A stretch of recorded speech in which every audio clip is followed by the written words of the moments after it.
Hello everyone. This is next in the series of differential diagnosis under image to diagnosis in fetal medicine.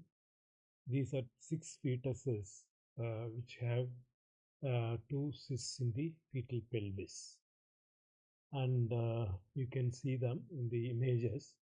So when there are 2 cysts in the fetal pelvis, we know that one should be the urinary bladder and what should be the other cyst.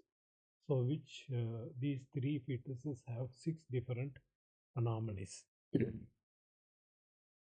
So if you would like to know the workup of differential diagnosis of this cyst, uh, these cysts are covered in detail in the various image to diagnosis lectures, and please log on to sonoshare.in image to diagnosis fetal medicine.